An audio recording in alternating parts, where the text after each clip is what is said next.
अमीर लोग पैसे के लिए काम नहीं करते।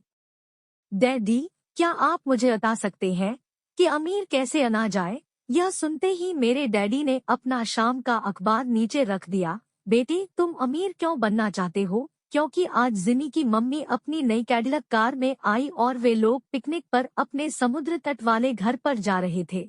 जिमी अपने साथ अपने 3 दोस्तों को ले गया, परंतु माइक और मुझे नहीं ले गया। उसने हमसे यह कहा कि वह हमें इसलिए नहीं ले जाएगा क्योंकि हम लोग गरीब बच्चे थे। उसने ऐसा कहा? डैडी ने अविश्वास से पूछा। हाँ, बिल्कुल ऐसा, मैंने दर्द भरी आवाज में कहा। डैडी ने अपना सिर हिलाया, नाक तक चश्मे को चढ़ाया और फिर अखबार पढ़ने लगे। मैं उनके जवाब का इंतजार करता रहा। यह 1956 की बात है। तब मैं 9 साल का था।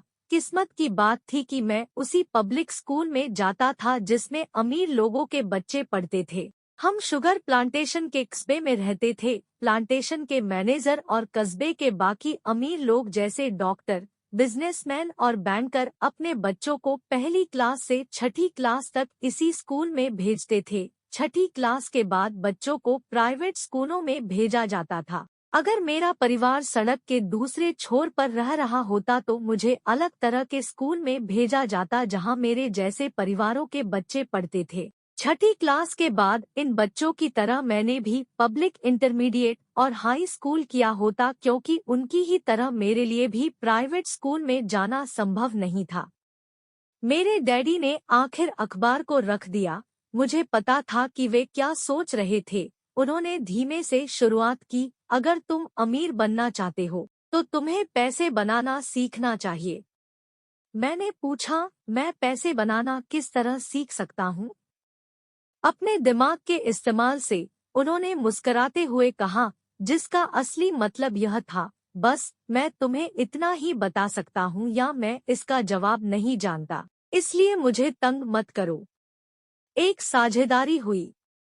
अगली सुबह मैंने अपने सबसे अच्छे दोस्त माइक को अपने डैडी की बातें बताई। जहां तक मुझे याद है, उस स्कूल में मैं और माइक ही 2 गरीब बच्चे थे। माइक भी मेरी ही तरह था क्योंकि वह भी किस्मत की वजह से ही उस स्कूल में था। ऐसा लगता था जैसे किसी ने कस्बे में स्कूलों की सरहदें तय कर दी थी और इसी कारण हम लोग अमीर बच्चों के स्कूल में पढ़ रहे थे। सब कहा जाए तो हम लोग गरीब नहीं थे, परंतु हमें ऐसा लगता था क्योंकि बाकी सभी बच्चों के पास नए बेसबॉल ग्लव्स, नई साइकिलें और हर चीज नई होती थी। मम्मी और डैडी ने हमें जरूरत की सभी चीजें दी थी, जैसे खाना, घर, कपड़े, लेकिन इससे ज्यादा कुछ नहीं। मेरे डैडी कहा करते थे, अगर तुम्हें कोई चीज चाहिए तो उसके लिए काम करो। हमें बहुत मौजूद नहीं थे, सी चीजें चाहिए थी, लेकिन 9 साल के बच्चों के करने के लिए ज्यादा काम। माइक ने पूछा, तो पैसा कमाने के लिए हमें क्या करना चाहिए? मैं नहीं जानता, मैंने कहा, लेकिन क्या तुम इस काम में मेरे पार्टनर बनना चाहते हो? वह राजी हो गया और उस शनिवार की सुबह माइक मेरा पहला बिजनेस पार्टनर बन गया। हम दोनों पूरी सुबह यही सोचते रहे कि पैसा किस तरह कमाया जाए। कभी कभार हम उन बेफिक्र बच्चों के बारे में बातें करते रहे जो जिमी के समुद्र तट वाले घर पर मजे कर रहे होंगे। इससे थोड़ी चोट पहुंचती थी, परंतु यह चोट अच्छी थी क्योंकि इसने हमें यह सोचने के लिए प्रेरित किया कि पैसा कैसे कमाया जाए। आखिरकार उस दोपहर को हमारे दिमाग में बिजली कौंध गई। यह एक ऐसा विचार था जो माइक ने किसी विज्ञान की किताब में पढ़ा था। रोमांचित होकर हमने अपने हाथ मिलाए और पार्टनरशिप के पास अब एक बिजनेस था। अगले कुछ हफ्तों तक मैं और माइक आसपास के इलाके में दौड़ भाग करते रहे। हम दरवाजों पर दस्तक देते थे और पड़ोसियों से कहते थे कि वे अपने इस्तेमाल किए हुए टूथपेस्ट ट्यूब हमारे लिए रख लें। हैरत से हमें देखते हुए ज्यादातर लोगों ने मुस्कुराकर हमारी ली। कुछ ने हमसे पूछा कि हमें टूथपेस्ट ट्यूब क्यों चाहिए। इसके जवाब में हमने कहा, हम आपको यह नहीं बता सकते, यह एक बिजनेस सीक्रेट है। सप्ताह गुजरते गए और मेरी माँ बहुत दुखी हो गई। अपने कच्चे माल को इकट्ठा करने के लिए हमने जो जगह चुनी थी वह उनकी वॉशिंग मशीन के ठीक पास थी। एक भूरे कार्डबोर्ड के डिब्बे में जिसमें कभी केचप की बोतलें रखी रहती थी। हमारे इस्तेमाल किए हुए टूथपेस्ट के ट्यूब्स की संख्या बढ़ने लगी। आखिर एक दिन माँ के सब्र का बांध टूट गया। पड़ोसियों के मुड़े तुड़े और इस्तेमाल किए हुए टूथपेस्ट ट्यूब्स को देखते देखते वे ऊब गई थी। उन्होंने पूछा, तुम लोग कर क्या रहे हो? और मैं यह नहीं सुनना चाहती कि यह एक बिजनेस सीक्रेट है। इस कचरे को साफ कर दो या मैं इसे उठाकर बाहर फेंक देती हूँ। माइक और मैंने उनके हाथ पैर जोड़े और उन्हें यह बताया कि जल्दी ही हमारा कच्चा माल पर्याप्त जमा हो जाएगा और फिर हम उत्पादन शुरू कर देंगे। हमने उन्हें बताया कि हम कुछ पड़ोसियों का इंतजार कर रहे थे ताकि वे अपने टूथपेस्ट के ट्यूब्स खत्म कर लें। माँ ने हमें 1 हफ्ते की मोहलत और दे दी। उत्पादन शुरू होने की तारीख करीब आ गई थी। दबाव बढ़ चुका था। हमारे वेयरहाउस के मालिक यानी मेरी माँ ने हमारी पहली पार्टनरशिप कंपनी को जगह खाली करने का नोटिस थमा दिया था। अब माइक का काम यह था कि वह पड़ोसियों को अपने टूथपेस्ट जल्दी खत्म करने के लिए कहे और साथ में यह भी जोड़ दे, दांत के डॉक्टरों का कहना है कि दिन में कई बार ब्रश करना चाहिए। मैं उत्पादन की प्रक्रिया को ठीक ठाक करने में जुट गया। एक दिन मेरे डैडी अपने एक दोस्त के साथ कार में बैठकर पोर्च में आए और उनके आश्चर्य का ठिकाना नहीं रहा जब उन्होंने वहां 9 साल के 2 बच्चों को उत्पादन की प्रक्रिया में पूरी गति से जुटे देखा। हर जगह बारीक सफेद पाउडर बिखरा हुआ था। एक लंबी मेज पर स्कूल से लाए गए दूध के छोटे कार्टन थे और हमारे परिवार की हिबाची ग्रिल लाल दहकते कोयलों के साथ अधिकतम गर्मी पर जल रही थी। डैडी सावधानी से चलकर हमारे करीब आए। चूंकि हमारे उत्पादन की प्रक्रिया ने पोर्च पर करना कर लिया था, इसलिए उन्हें कार बाहर ही खड़ी करनी पड़ी। जब वे और उनके दोस्त पास आए तो उन्होंने कोयलों के ऊपर रखा एक स्टील का बर्तन देखा जिसमें टूथपेस्ट के ट्यूब पिघल रहे थे। उन दिनों टूथपेस्ट प्लास्टिक के ट्यूब्स में नहीं आते थे, ट्यूब शीशे के बने होते थे। एक बार पेंट जल जाने पर हम ट्यूब्स को स्टील के बर्तन में डाल देते थे ताकि वह पिघलकर द्रव रूप में आ सके। इस पिघले हुए शीशे को हम छोटे छेद वाले दूध के कार्टनों में डाल रहे थे। दूध के इन कार्टनों में प्लास्टर ऑफ पेरिस भरा था।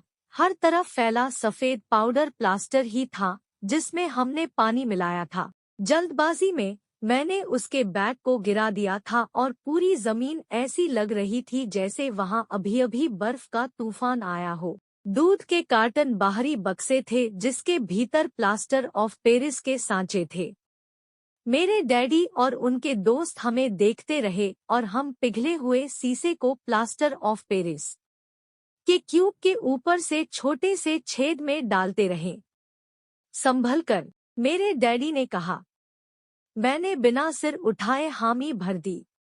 आखिरकार जब शीशे को डालने का काम खत्म हो गया तो मैंने स्टील के बर्तन को नीचे रख दिया और फिर अपने डैडी की तरफ देखकर मुस्कराया। उन्होंने हल्की मुस्कान के साथ पूछा, तुम लोग क्या कर रहे हो? हम वही कर रहे हैं जो आपने बताया था। हम अमीर बनने जा रहे हैं, मैंने कहा। हाँ, माइक ने सिर को हिलाते हुए और मुस्कराते हुए कहा, हम दोनों पार्टनर हैं।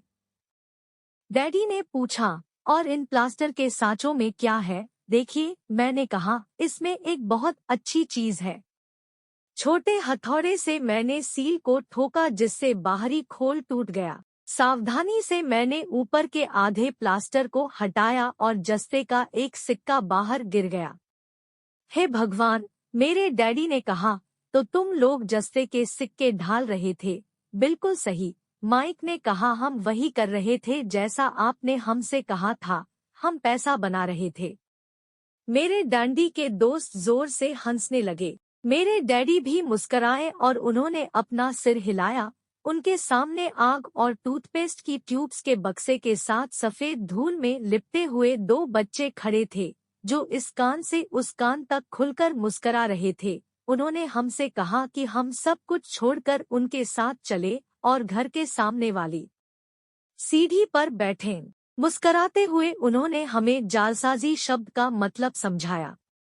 हमारे सपने धराशायी हो गए थे। तो आपका मतलब है कि यह गैरकानूनी है? माइक ने कांपती आवाज में पूछा। मैं छोड़ो भी, डैडी के दोस्त ने कहा हो सकता है कि बच्चे अपनी जन्मजात प्रतिभा कोडोट विकसित कर रहे हों।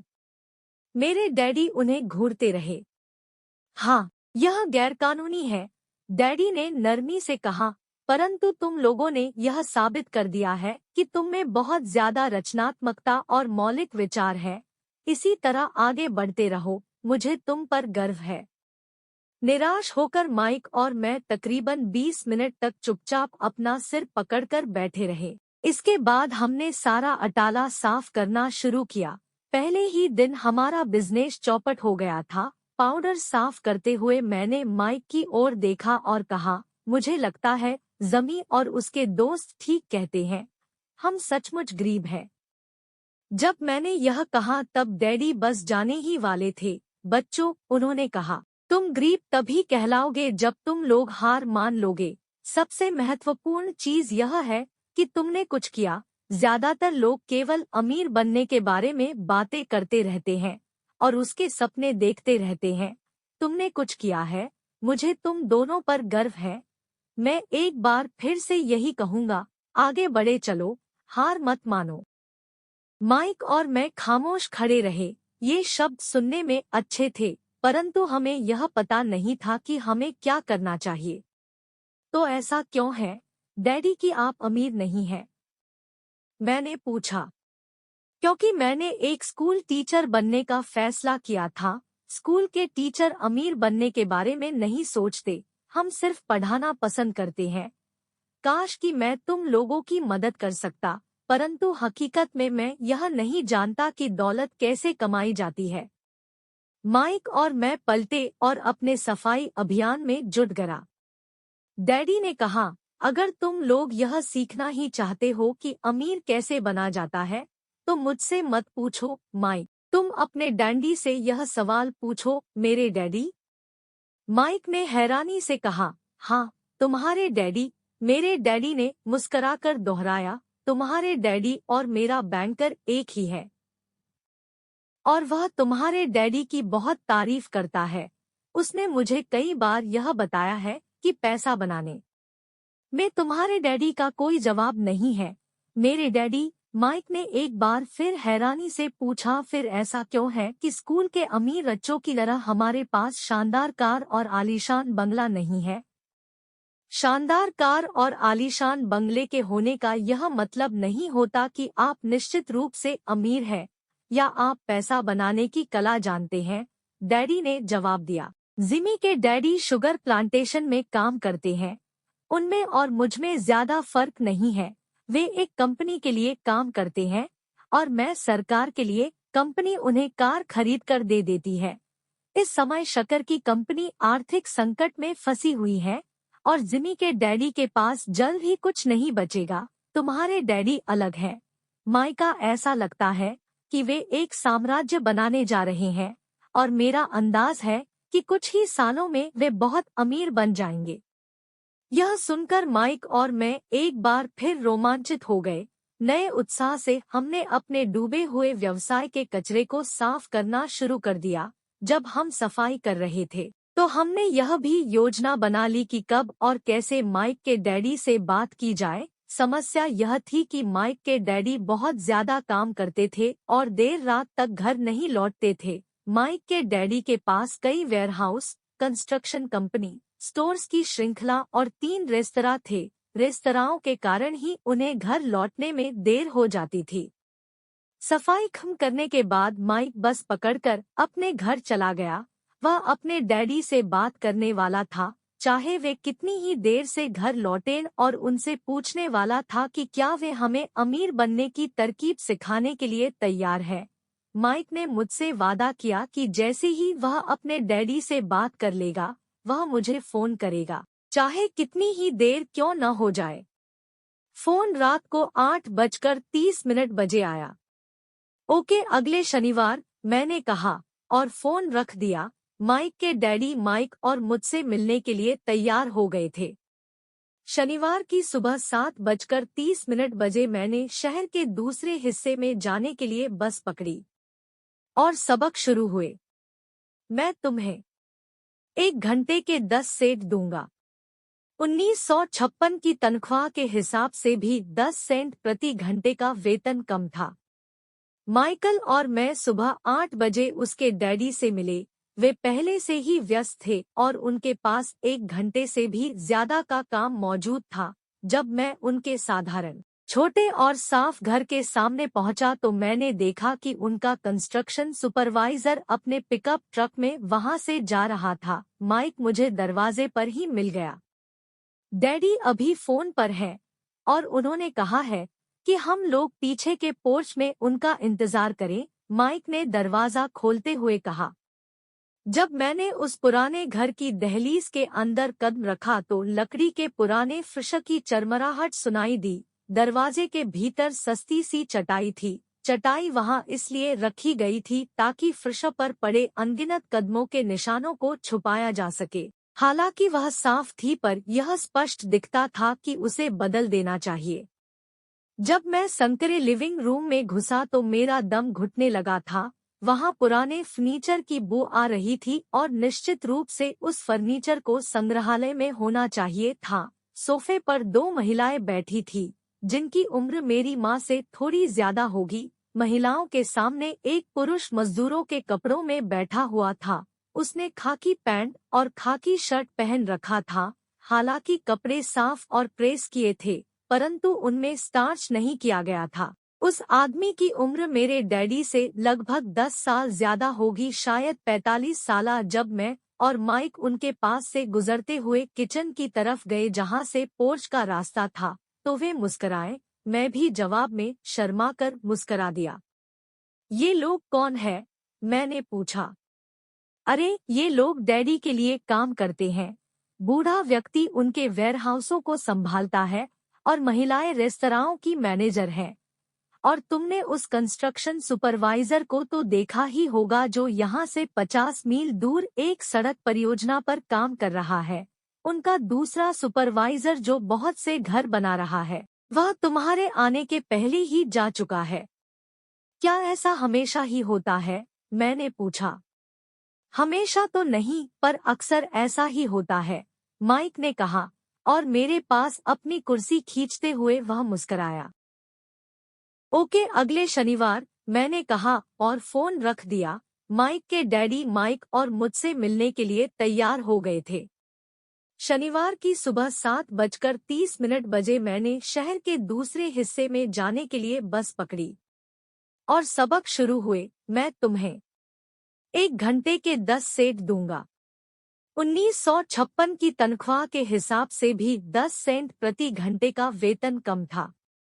माइकल और मैं सुबह 8 बजे उसके डैडी से मिले। वे पहले से ही व्यस्त थे और उनके पास 1 घंटे से भी ज्यादा का काम मौजूद था। जब मैं उनके साधारण छोटे और साफ घर के सामने पहुंचा तो मैंने देखा कि उनका कंस्ट्रक्शन सुपरवाइजर अपने पिकअप ट्रक में वहां से जा रहा था। माइक मुझे दरवाजे पर ही मिल गया। डैडी अभी फोन पर है और उन्होंने कहा है कि हम लोग पीछे के पोर्च में उनका इंतजार करें, माइक ने दरवाजा खोलते हुए कहा। जब मैंने उस पुराने घर की दहलीज के अंदर कदम रखा तो लकड़ी के पुराने फर्श की चरमराहट सुनाई दी। दरवाजे के भीतर सस्ती सी चटाई थी। चटाई वहां इसलिए रखी गई थी ताकि फर्श पर पड़े अनगिनत कदमों के निशानों को छुपाया जा सके। हालांकि वह साफ थी पर यह स्पष्ट दिखता था कि उसे बदल देना चाहिए। जब मैं संकरे लिविंग रूम में घुसा तो मेरा दम घुटने लगा था।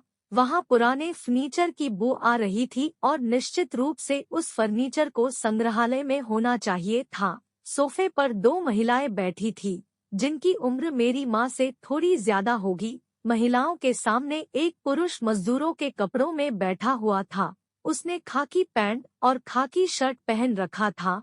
हालांकि कपड़े साफ और प्रेस किए थे, परंतु उनमें स्टार्च नहीं किया गया था। उस आदमी की उम्र मेरे डैडी से लगभग 10 साल ज्यादा होगी, शायद 45 साल। जब मैं और माइक उनके पास से गुजरते हुए किचन की तरफ गए जहां से पोर्च का रास्ता था, तो वे मुस्कराए। मैं भी जवाब में शर्माकर मुस्करा दिया। ये लोग कौन है? मैंने पूछा। अरे, ये लोग डैडी के लिए काम करते हैं। बूढ़ा व्यक्ति उनके वेयरहाउसों को संभालता है और महिलाएं रेस्तराओं की मैनेजर हैं। और तुमने उस कंस्ट्रक्शन सुपरवाइजर को तो देखा ही होगा जो यहाँ से 50 मील दूर एक सड़क परियोजना पर काम कर रहा है। उनका दूसरा सुपरवाइजर जो बहुत से घर बना रहा है, वह तुम्हारे आने के पहले ही जा चुका है। क्या ऐसा हमेशा ही होता है? मैंने पूछा। हमेशा तो नहीं, पर अक्सर ऐसा ही होता है, माइक ने कहा, और मेरे पास अपनी कुर्सी खींचते हुए वह मुस्कराया। मैंने उनसे पूछा था कि क्या वे हमें पैसा बनाना सिखाएंगे। माइक ने मुझे बताया अच्छा, और उन्होंने इसका क्या जवाब दिया? मैंने सावधानीपूर्ण उत्सुकता से पूछा। पहले तो उनके चेहरे पर हंसी आई, पर फिर कुछ सोचकर उन्होंने कहा कि वे हमारे सामने एक ऑफर रखेंगे। अच्छा, मैंने कहा और अपनी कुर्सी की पीठ दीवार से टिका ली। मैं वहां कुर्सी के पिछले 2 पैरों के सहारे टिका बैठा रहा। माइक ने भी ऐसा ही किया। क्या तुम्हें पता है कि वे कौन सा ऑफर देने वाले हैं? मैंने पूछा। नहीं, पर हमें जल्दी ही इसका पता चल जाएगा। अचानक माइक के डैडी उस पुराने दरवाजे से घुसकर पोर्च में दाखिल हुए। माइक और मैं अपने पैरों पर कूद गए, आदर के कारण नहीं, बल्कि इसलिए कि हम चौंक गए थे। तो बच्चों, तैयार? माइक के डैडी ने एक कुर्सी हमारे पास खिसकाते हुए पूछा। हमने अपने सिर हिलाए और अपनी कुर्सियों को दीवार के पास से खींचकर उनके सामने रख लिया। वे एक विशाल शरीर के मालिक थे, लगभग 6 फीट ऊंचे और 200 पाउंड वजनी। मेरे डैडी इससे ऊंचे थे, लगभग इसी वजन के, और माइक के डैडी से 5 साल बड़े। वे लगभग एक जैसे ही थे, हालांकि दोनों एक ही प्रजाति के नहीं थे। हो सकता है कि उनकी ऊर्जा एक सी हो। माइक का कहना है कि तुम पैसा कमाना सीखना चाहते हो। क्या यह सही है, रॉबर्ट? मैंने तत्काल सहमति में अपना सिर हिलाया, हालांकि मुझे थोड़ा सा डर भी लग रहा था। उनके शब्दों और मुस्कुराहट के पीछे बहुत ताकत थी।